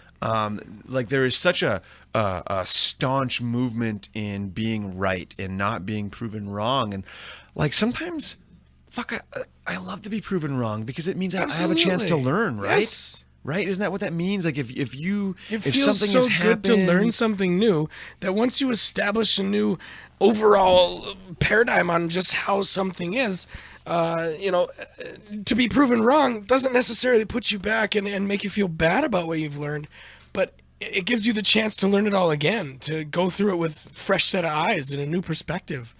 That's really a lot of fun, and once you go through that a few times, you start to realize that there's just an open interpretation to just about everything you can learn. Go ahead and go through it again. Develop a new perspective, a new paradigm. Have that discussion with somebody who might not share your opinion. You might change them, they might change you. Yeah. So I want to change Giorgio Tsoukalos. He thinks aliens. I think time travelers. I'm going time traveler theory. Can't it be both? Time traveling aliens? Holy fuck. That's too much. Time traveling I think I aliens. just saw a who trickle can of blood split come from his dimensional nose, rifts. people. Yeah, right. Like I'm splitting right here. God, where did that start? We had a great start though on something I wanted to fucking come back to, and man, we just went off on a tangent there, and I kind of lost What it. about Tsoukalos and aliens in general? Before that, Tsoukalos, aliens, duality, the pyramids, you know, and it started somewhere, and ladies and gentlemen, that fucking happens when you really get diving into these subjects. Yeah, we don't These edit fucking- this thing. So No, there's no going back. Like sometimes you just lose it, and I haven't lost that moment. But some there, episodes are better, some are not so good. They're, So that's how it's gonna go. We're gonna keep going. yeah, no, there was something fucking there though, and I'm not gonna be able to circulate back to it now. So, you know, speaking of the alignment of the pyramids, Sure. and what is happening there, I believe in Atlantis, like right there. I'm gonna throw it out there. Like I believe Atlantis existed, you know, and I'm not sold on the idea, but I've heard a great deal of compelling evidence to support that an island chain existed. I believe just off the coast of. Oh gosh, I can't really recall, but it was near the mid Atlantic ridge, towards the end of the last ice age. well, we have Randall Carlson can go into much greater detail. We on have things like that. have historical references. Plato wrote of course. Yeah, Tales that's the of big Atlantis. one. That's the big one that people like to, Right. to reference. Like, how fucking And Plato didn't crazy write is fiction, it? people. So Right. Plato Right. did not write fiction Or at did, all. or did he? You Well, know, that's like- just it. The only tale of nonfiction that is attached to Plato thus far and throughout his entire work Just like, is of his Tales of Atlantis. how Well, wild is it that everything else was true. Why would this be true? And he didn't treat it any differently. those are maintained documents that Plato wrote that have lasted the test of time, Oh, yeah. history. Through all the destruction, and this writing, what, like, was it simple then? Was it just like we can type on a computer and have something fucking banged out in minutes, right? Sure. Like, it's done. So like think to yourself the massive undertaking that writing. What would it take? What would it take? The investment of time and Exactly. effort just to, like, what do you imagine? You're either writing on either, I would imagine, hemp paper or papyrus. Probably the papyrus. Maybe with a ink, squeezed from a squid or so, something like that. And for a man who doesn't write like fiction, a feather dipped in there, and this takes some effort, people. That is not easy. This is not just, you can't just sit in front of a word processor and type a bunch of bullshit. yeah, writing a story or a novel or anything back, like, you're talking, that was tremendous fucking effort compared to, obviously fucking compared to the computer era. Talking thousands of years of fucking separation there, but that really goes without saying, I suppose. Right. You know? So, where do we go from here in terms of the next step in the way we apply new ways of thinking? Like, what's, how do we fucking tap out and tap into more people and fucking, like, start that movement, Well, I have to assume that Or social is it already media, happening? social Social media, media was the trigger. podcasting, things that we're engaging in already are going to play a tremendous role in that shift. Like, social media, speaking of social media, I don't think Obama gets enough credit for having to be the president who, like, Presided over some fucking fuckery, but like he didn't was really like feed the trolls, did he? He did a really good job there. No, but like the dawn of, like, this information era as we understand it now happened under his administration. Social media, the popularity of Facebook, the rise of it all. That wasn't really 2008. Did you have any social media in 2008? 8 years ago? Got a Facebook or No? MySpace. I had MySpace in like 2006. But like MySpace is a God. joke compared Well, now to I think a lot of people how use it it evolved. as a professional thing, like a LinkedIn. I think that's what it grew Really, I into, haven't been, or I have a lot not of been music. back to MySpace No. in years, so But MySpace I wore could be off way quickly. wrong there. MySpace wore off it did. quickly. It came and it went just as quick, and that's what I thought Facebook was going to do. I didn't. resisted Facebook for so long. I did too. I didn't get a Facebook So till long. 2011. That's right around probably, I think 2010, 2011 is about where I got mine. About the time we went to Sasquatch that first time. Yeah, mine was really in conjunction with firing off Guerrilla Games. Yeah. I wanted to get the word out there more about, Guerrilla Games as a business, and I felt like, well, fuck. And this. that was about that time. That was the Yeah. year we coached football. Yeah. About 2011. Yeah, that it seemed like the sensible thing to do at that point. Does it do more harm than good? No. Is that a fair? I don't think it does more harm. I don't think it does much harm at all, if I'm honest. Oh, I like that. I don't think it does much harm at all. Because you see a lot of people, like, upset about the level of negativity that maybe they're encountering on, There is that, sure. on your Facebook. Like, fuck, everyone's pissed off about this or Well, that or, like, negativity already Trump, or, existed, like- right? So it doesn't actually make more negativity. What it does is uncover the fact that negativity already exists. Sure. And helps us to process it in probably an actually pretty healthy way. Yeah. So, do you feel like Facebook has, if you are engaged with it in some ways, are we processing emotions and thoughts at a different level because of our interaction Certainly. with Facebook? Because Certainly. there is an argument against that it makes you redundant. What would you say I to don't that? see that. That's to argue that things are redundant and that, like, for example, if you see like an 8-year-old on a phone, the argument against that says that he's not engaging with anyone and he's just kind of wasting his time. I don't see that as an assumption. Not just to assume that that child or that person isn't engaging with somebody. It's entirely possible that he's engaging with somebody on a level that you or I have never engaged with anyone on a face-to-face basis. Yeah, you're going to be a little bit emboldened by the fact that you're not, again, standing face-to-face by somebody, so you may say things that you wouldn't say in front of other people. Keyboard warriors, right? But those things aren't necessarily bad. Even sometimes beautiful truths are something that I wouldn't say to Jonah's face, but I'd be more than happy to post on his wall.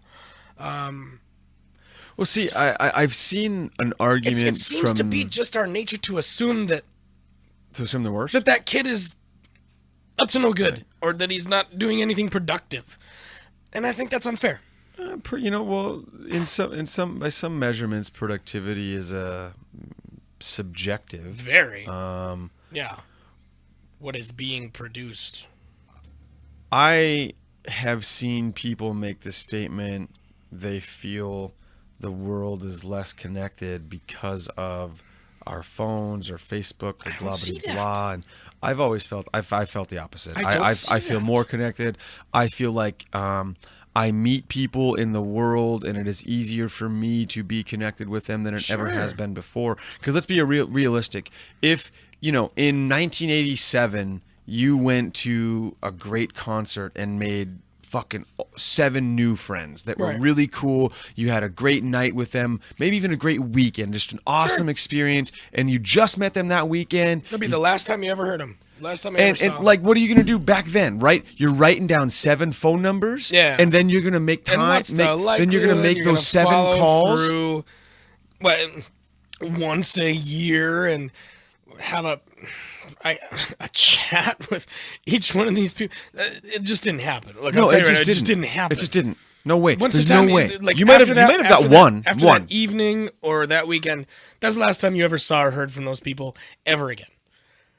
It's not that I would way say anymore. Some people got one once in a while, one or two, or like whatever. Right, or like yeah. I don't mean to there generalize. Was something there. As you know, like, it's not a rule that that's what happened, but on the whole, 99% of the time, that's the last time you saw or heard from those people. Now you like the reason I feel now so all connected. Of a sudden it's actually like, what's even cooler is like, yeah, we might connect and have a really good evening or whatever, exchange Facebooks, and now all of a sudden, like, I'm a prelude to like things that we didn't even talk about. In fact, things that we didn't even talk about when we were hanging out like this Friday evening. Further down the line, like a month later, you might post something that I'm just like, I just kind of learned something about that person that I didn't know before. It's a developing relationship, a developing understanding, give and take. A very much a developing understanding, and I am in the group who I've never felt more connected to the world and to information, and I love that. Yeah.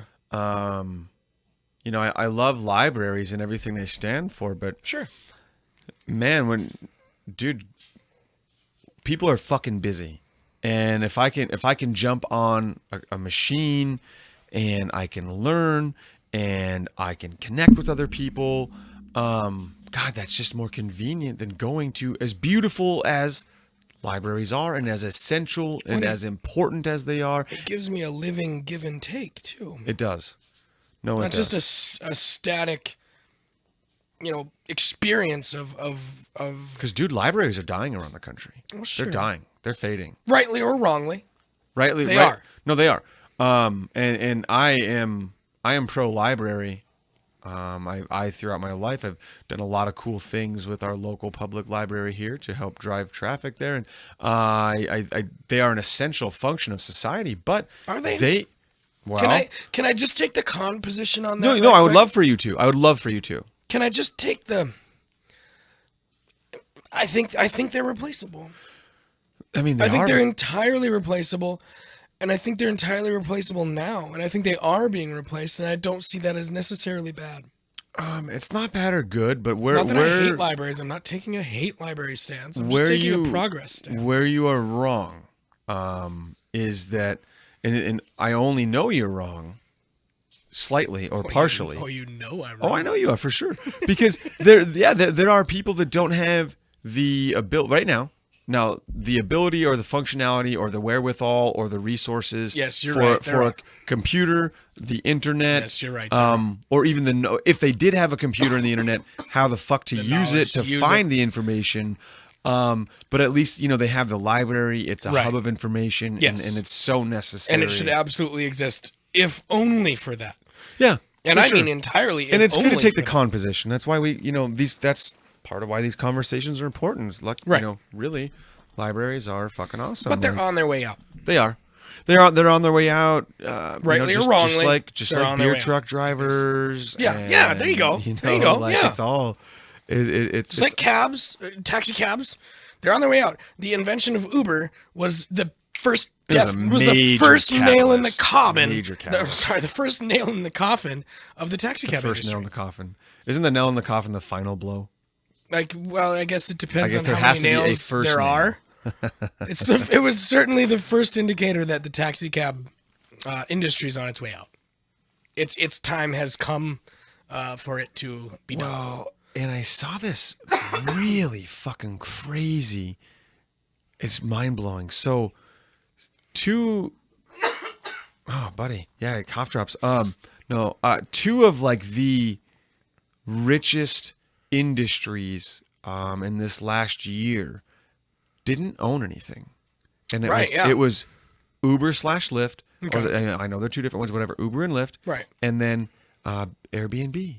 Oh And wow, yeah, that would be the one. These two Yeah, they don't have to have any inventory. There's actually entrepreneurial. no They literally found. resource sharing. It's fucking wild, and This that's what they basically did. is- Resource sharing. That's exactly what it is. Resource sharing, crowdsourcing, all that kind of stuff. What's the next one? What's the next one that's gonna like if we knew that, right? We'd be. Right. Oh, if we knew we'd that. be there. Yeah. God, I wish I would have taken programming in high school or in college. What the fuck was I thinking? I should have been behind a computer more. Well, was it programmers that invented Uber, or Well, I mean, it software developers, I think. they just yeah. wrote the software? Well, that's developers. They had to isn't come it? up with the And idea. Some asshole. Some came up asshole with had the idea. first. I mean, it was obviously like a conglomerate, but how that's wild. Very, Like you very. are now a multi-hundred million, maybe even $billion international Sure. industry at this point, and you don't own And you don't any property. really You don't have own to buy anything. anything to do it.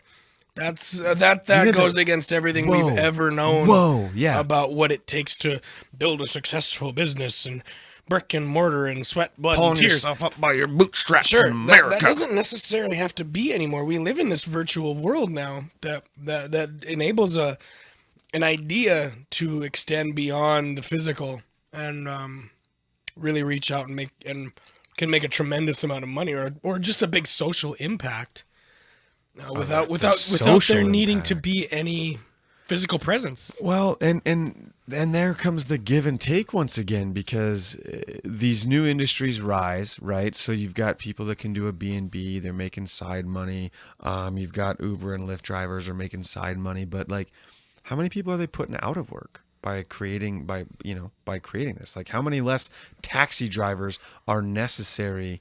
In New York City, it's like $1 million fucking bucks to buy your own cab. Oh, really? Dude, no joke.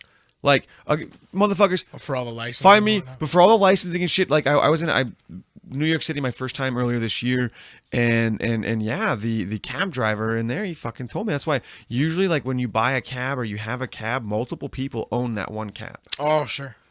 Because of how expensive it is, and because, like, basically you need that cab to be turning money 24/7. Exactly, right.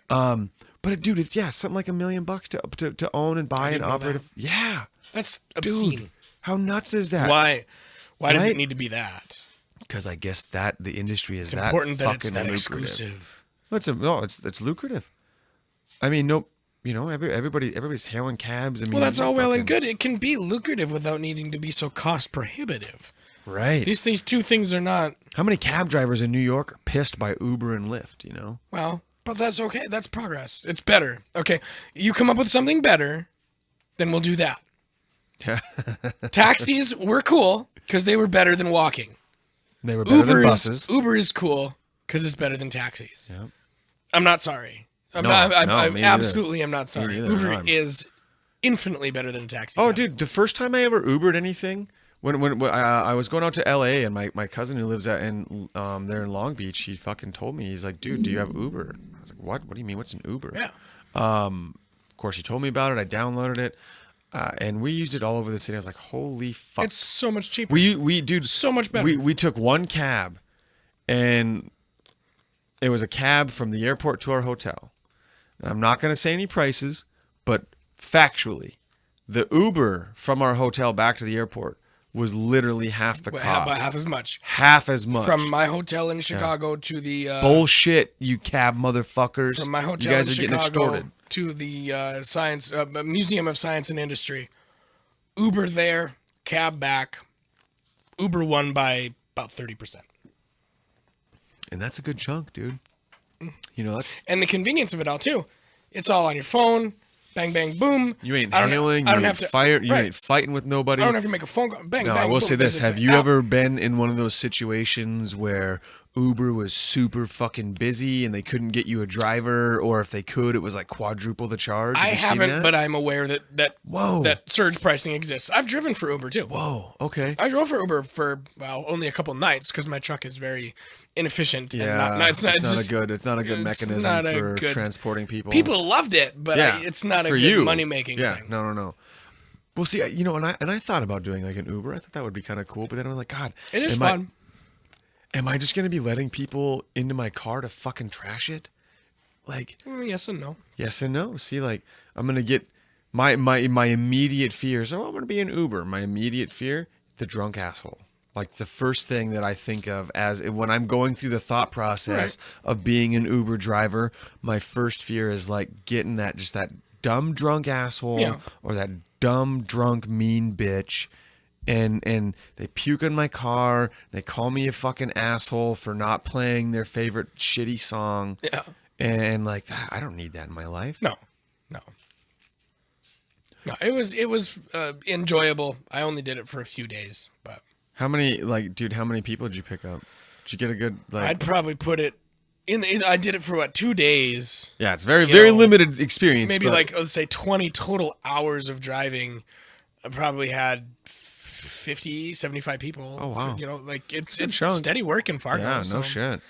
You know, for Uber's Was it mostly like Quite busy and was it fun. mostly cut and dry with those experiences? Sure. Just professional A to B. people looking to get A to B. Sure. It really wasn't like Yeah, I don't expect what you want out of that situation is to not have any stories. Like you don't want to have a whole tale to tell, because if you do, it's probably not going to be very good. Of course, I'm going to always be looking for something good to talk about, but if I'm honest, you just want that A to B 1010 1-2. What? Hey, you know, last time we fucking chatted, you kept doing the 1-2, 1-2. 1-2. 1-2. What the fuck is 1-2? What is that? 1-2 is 1-2. German for 1-2, 1-2. Oh, It's like I'm okay. going from one thing to another, or you know, anytime I'm trying to just describe what is a natural progression from this to that. That's 1-2, 1-2, 1-2. 1-2. I get that from Eddie Izzard. Are you Marching on. familiar? He's I'm familiar standing- with Eddie Izzard, but I've never like watched all of brilliant. everything. I have this really good friend Brilliant. who. I'm a huge fan.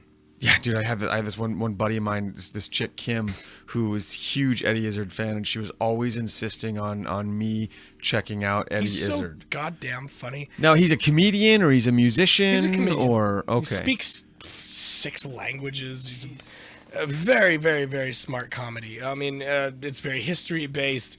It makes a lot of references to.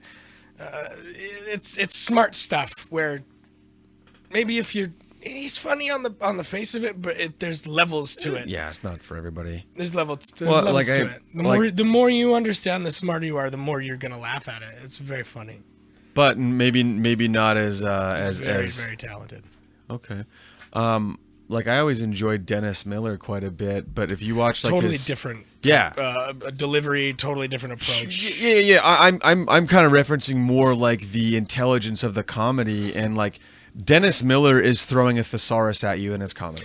Yeah. And sometimes it's really good, and sometimes I'm like, fuck, is that funny, or am I confused, or what the fuck is he saying, you know? Yeah, or does he even really know? Well, I think he fucking knows. I think he I think he probably fucking does. knows. I Like, think he probably does. That was a weird season of him on I think it was NFL broadcasting. Stanhope says that he doesn't know half the words he's saying. Stanhope doesn't know, or Dennis Miller? Stanhope I think saying Dennis Miller doesn't Stanhope know? is saying or- that Miller doesn't really know half the shit he's He saying. might but not. Stanhope says a lot of things. No, he might not. Stanhope and Dennis Miller, both fucking really fun figures. But yeah, I used to watch a lot of the love Dennis Miller Stanhope. live on HBO. He had his own HBO show for a Yeah. long time. And that was back in like my more formulative years during the Bush administration. Right, and yeah. he was like very like anti, kind of like what the fuck is going on, like Yeah. invasion. And I was like, whoa, this guy's really fucking smart. He's got all these big awesome words. Right. And And that was when that was like I think you said, it was during formative years, and that's when I first kind of discovered my knack for vocabulary. And, Sure. And I could look up to someone like that. That's when I really latched onto Carlin and his play with words, his ability to shred the English language and to present in such a musical way. In that it wasn't music, but his rhythm and his candor and the way in which he presented his comedy. It could be compared to music. It could be compared to having such a rhythm and a. Oh, it was art. It was art. Carlin was the master to me. In many ways, maybe like we don't always consider comedians artists the same way we consider, And yet you they know, so much are. an actor or The a ability to musician deliver. or a painter is an artist, but like comedy is a Timing. fucking art form, dude. Timing and diction, just the ability. I'm coming up short for the word, but I don't have the it is word for very ya. much an art. But their comedians' art of social commentary. Why do we live in a world where they deliver the goods of Right. social commentary better than any who news we source. herald as journalists? Better What than any like, news source, better than any politician. like what kind of society or world do we live in when very you sick can one. listen to Carlin or Rogan or just whatever, name a bunch of these other fucking comedians, John Oliver, and people bitch about John Oliver because he represents a liberal stance, but like, dude, He's hey, funny as shit. he's funny, and it's a lot of it's common sense. Yeah. Like a lot of these stances are common sense. Like, why are we getting a more accurate value of the direction our society is heading from fucking stand-up comedians than And journalists. journalists? Like, answer me that. Money. Any journalist is going to work for a journalistic corporation.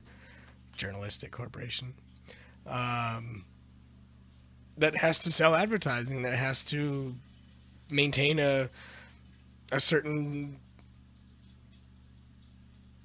what's the word? Shit. Agenda, sort of a. Jonah had to pee. Did you just slam your head? Wow. Yeah, I just smoked my head right there. But no, the first time Comedians make their money by selling tickets at the door. of course. So he doesn't. So he's only beholden to tell you, what it is that he feels. A journalist makes his money from a paycheck from a corporation that has to play nice with other corporations. They're by a corporation that's getting fucking paid by sponsors, Sure. right? And has to play nice with other corporations. So So it's their lack of sponsorship that sort of fuels their superior indiscretion and like more truthful and Yeah. realistic presentation But of our realistic societal or not, direction. Realistic or not, the comedian is going to tell you what he feels he wants to tell you. And if he looks at the rest of the world and says, what these people need to hear is the truth, then he's going to tell you the truth. If there's an overabundance of truth, then he's going to look at the world and say that what this world needs is a little bit of parody. And he's going to tell you parody. Yeah, I mean, it works both ways, I guess. What it is honesty, though.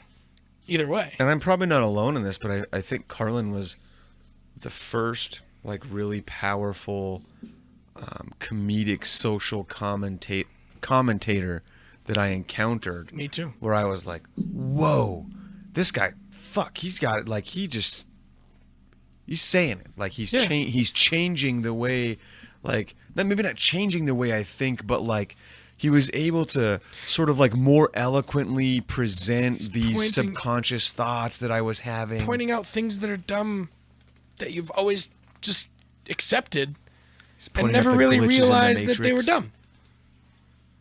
Because that's just kind of always the way it's been.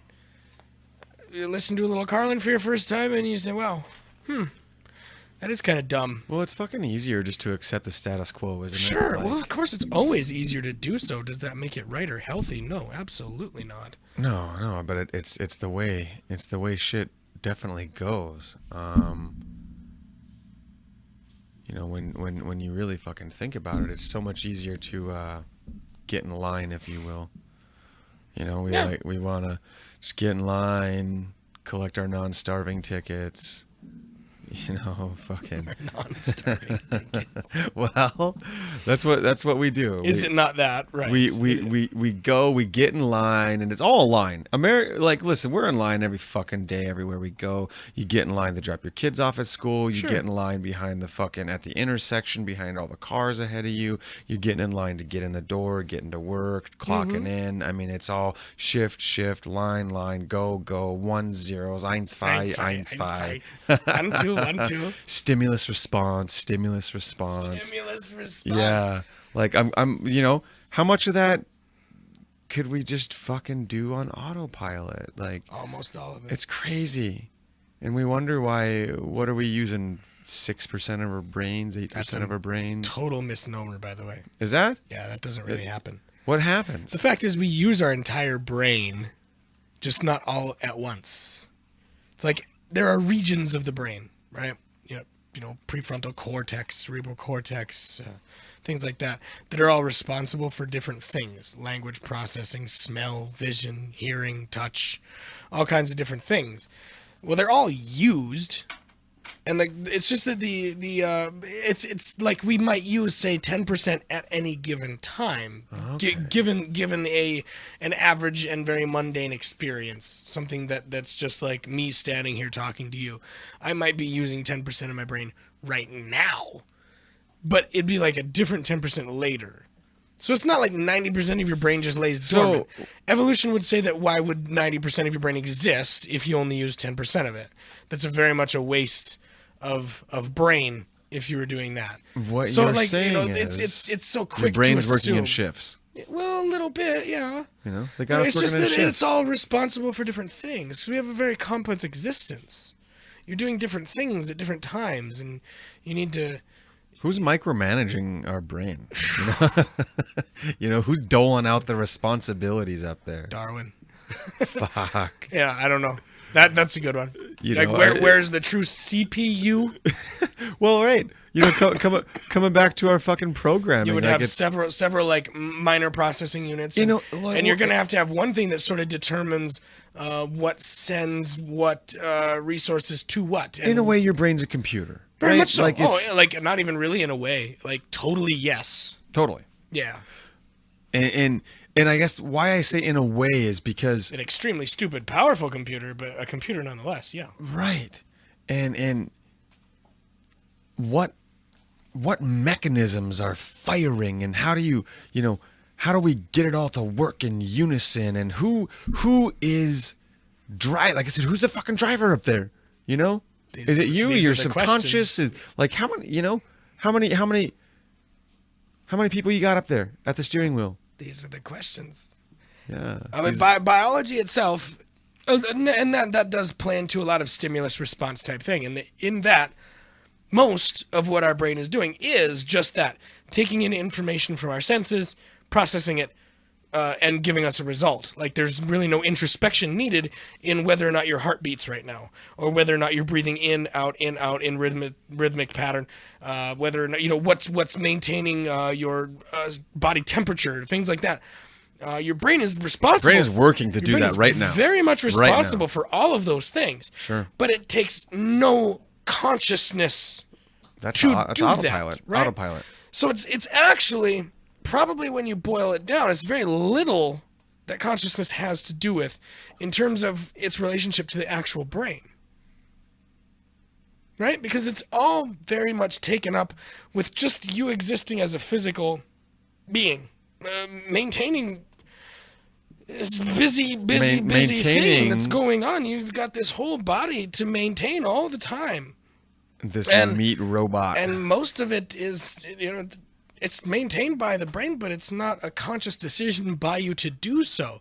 It's not to say that we can't tap into autonomic nervous systems. Wim Hof is starting to explore just how we're able to tap into certain things, controlling body temperature, breathing, and things of that nature. But they just happen.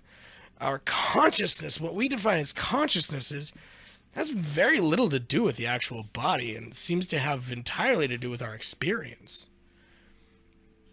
That being said, once that body expires, I'm of the belief that experience carries on, just in a different form. Yeah, what happens? There's no reason that next the in experience form? stops. No. Who made up that rule? Like, right? Like, fuck. I blame Jesus. It's a fucking bad. That's a bad rule. It's a bad way to go by it. Right. Well, it helps. I don't know if it doesn't really even help anything. Do we just kind of like jump into this like consciousness highway? Like, right? There's all these other fucking like entities that are other people's consciousness, just sort of like jumping down this fucking interstate, this intergalactic interstate, and you're flowing. Like, where's everybody going? Like, you're flowing with all these other fucking You spirits. really need to smoke passing- DMT. Dude, yeah, you're passing right by these fucking intergalactic beings, and you're understanding the circumference of Jupiter as you flow fucking around it. And like, are you out there in space? Like, where are you going? Where's your consciousness going? Who's with you? Can you identify other consciousness there? Like, in that sort of sub realm once you leave the physical fucking body. Who knows? Like, Far more questions than we have answers. right. But I love asking those questions. Beautiful questions. It's fun. It's Beautiful it's questions. fun to wonder. And very nondescript answers at this point. But Yeah, you're the best I got. Like, There's when I got to throw these questions there's somewhere. something going on for sure. Yeah, And- there's a process. And it is not dependent on any type of physical body or ego that is a result of that physical body and its experiences, its inputs, its senses. That's what an ego is. You erase all of that, ego goes away. Your ability to witness, to partake in an experience remains unchanged. And it's... Holy shit. Oh, are you're talking about breaking the veil right there. Ultimately, In a way. because that's the closest thing. Like I've come close to ego death in a few experiences, but that one was not ego death. That's ego And define destruction. define for maybe someone who doesn't know what do you mean by ego death? What do you mean by it? Like an ego death? Why is that good? That sounds like Well, to ego, somebody who doesn't understand that might be kind of scary. What do you mean? it is ego very death? Holy scary. fuck. Nothing not You know? scary about it. Like we are sort of a species ruled by Our egos. Our ego. We are our egos. That which is you, Jonah, is your ego. That which is me, Rub, is my ego. Right? Without that ego, we are Are you not you? indifferentiatable. In other words, I can't tell you from me. Where I end and you begin is arbitrary. Right? Because there's no it's difference. not though, because the visual physical representation of you or me is different. Well, that's what I said. It's without that. Okay. Oh, okay, Without okay. that which is you, without that which is me, your entire Physically. ego. Physically, right? Without any physical The difference. physical embodiment. Sure. And your experience, your memories, and your identity, that which makes you you. Everything that makes you you. All of it. Gone. The package. Gone. Gone. Any sense of time and relationship to a location in space? Gone. No programming. No, that you're like you are somewhere. But that's but ego you have- death. That's what I mean by ego death. So Well, right. simply put, ego death is what? A loss of loss all of- your earthly experiences? Sure. You have to have no memory of how one got here, wherever Well, here is. How is that good? It's very How is it good to be stripped of the wonderful, loving memories and connectivities I have to, my sister or my wife or my because those are very mom or- selective and very few connections. This means to show you your connection to everything, not just those selective few. right, and that's powerful. It's a fucking beautiful thing. Transformative. Well, is that not sort of what religious folks would say is finding God? Isn't that Sure. like why they do that? I could easily describe ego death as standing and meeting face to face with God. Yeah. Sure. Yeah. Okay. I'm not opposed to that either. By no means am I religious, but But I yeah, absolutely for you, believe like- in more existence beyond a physical realm. This 3 dimensions of space, I find to be more of a nursery than anything else. Okay. A means of attaining further enlightenment. We wouldn't allow a child to, possess nuclear weapons. Well, you're gonna have to grow. You're gonna have to grow. I don't know about that. We did elect Donald Trump. You better take that one back. Yeah, okay. Bad example. Bad example. We wouldn't allow a child to drive a car. Sorry, that Trumpers. hasn't been properly trained. I don't fucking think that guy should have access That hasn't been to properly nuclear trained weapons. and properly informed in the repercussions of doing so.